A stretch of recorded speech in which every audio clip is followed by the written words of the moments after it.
I thought that I was neurotically afraid of the big C. I used to walk out of my way to avoid passing a sign in a building that had the word cancer on it. Of course, it didn't help to know that I was already genetically predisposed to cancer. I mean, even my astrological sign is Cancer. But I keep wondering, why did I get this and what did I do wrong? I used to put those little tablets into my coffee that made it really sweet.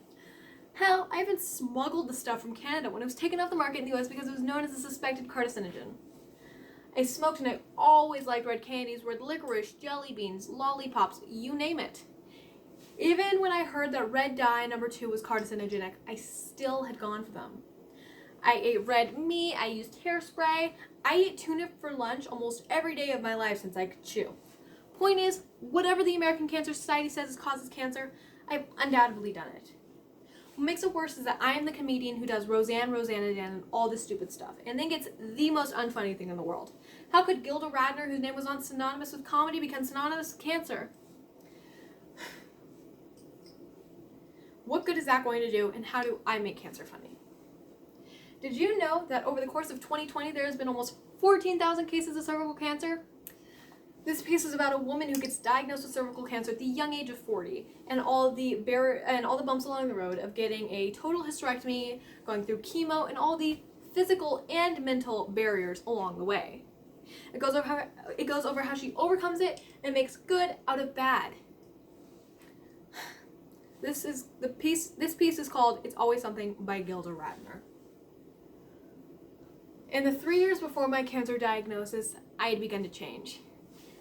I had overcome my eating disorder and retaught myself how to eat and left my bulimia far behind me.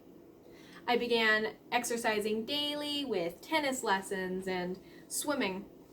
I even stopped chewing gum. I followed a rigorous anti-cancer diet, and I even had an apron from the American Cancer Society that had a big chart on it with all the foods you weren't supposed to eat. I suppose I was beginning to care about my life. You see, I let stress and pressure run my life, and once I finally caught up with it, cancer came along and said, "Hey, remember how you tempted me? Well, here's your opportunity."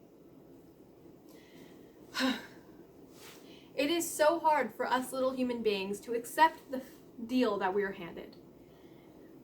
You see, we all get to live, but then we have to die. You see, you could smoke yourself to death, drug yourself to death, eat yourself to death, or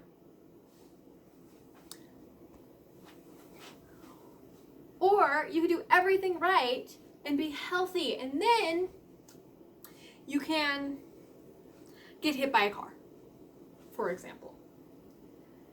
It takes such an act of optimism to get up every day, get through your day, and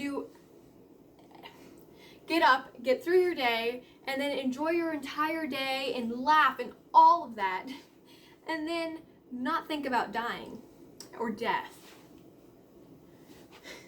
Everything had happened so fast. I hadn't realized before my operation that they first would be not only pushing poison through my veins, but they would be removing my entire reproductive organ, a total hysterectomy. When they had told me afterward, I had understood that it was to save my life. I had nothing to say about it. My biological clock was gone. The most important thing was that I was still alive. Almost immediately after my surgery, my oncologist had informed me that I would go through 9 courses of chemotherapy, 1 every 3 weeks, and I would begin before I left the hospital once I was strong enough. On November 11th, I lay on my hospital bed like a muppet. It seemed as just any other procedure that I had gone through before. Many other procedures that I had gone through before. I wasn't sick, I was asleep. I slept for 36 hours, and then when I woke up, I was weird and wired. But then I went home. During the entire stay at the hospital, I hadn't looked into a mirror and saw my reflection. When I had returned home, I saw in my own mirror my reflection, and horror came over me. Total horror. Because I weighed at only 95 pounds. Because I only weighed 95 pounds. I couldn't sit in the bathtub. I had to put a towel at the bottom of the bathtub so my bones wouldn't hit the bottom when I sat down. I looked like I was going to die. I was frightened. It was the first time that I feared what might happen to me, or what was happening to me. Who was the person in the mirror? Whose image was being reflected? Was it me? Why me? This is cancer. I'm only 40 years old and I could die. On some Mondays, Jean would drove me to the hospital, and I would cry the entire way there, screaming and begging to get out of the car, at every stop wanting to jump out of the car and run across the street and just run away. On Monday nights when I lay on the hospital bed, thinking about the next morning being zapped and doused with chemicals, I wanted to scream. I wanted to I wanted to run away from the hospital, go on a plane, go to Hawaii, and just disappear. But what would I be running from? I'd be running away from a cure. During the night, I would wake up sweating, out of breath, running from a nightmare that didn't end when I woke up.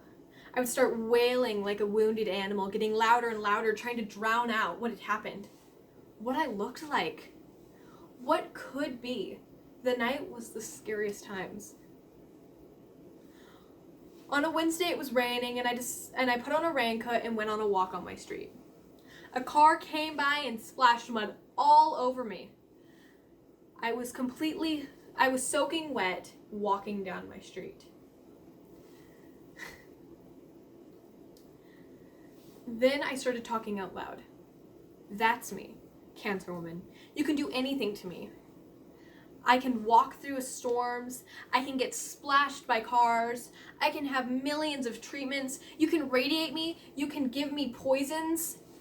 But you can't destroy me because I am Cancer Woman. Cancer isn't polite. It doesn't care about your therapy or tennis lessons, or that you've had 2 miscarriages but haven't given up hope. It hits you at stage 4 and gives you a total hysterectomy all in 24 hours. I will never have a baby, but I am still here because I am Cancer Woman. I wanted a perfect ending. Now I've learned that the hard way, that some poems don't rhyme and some stories don't have a clear beginning, middle, or end.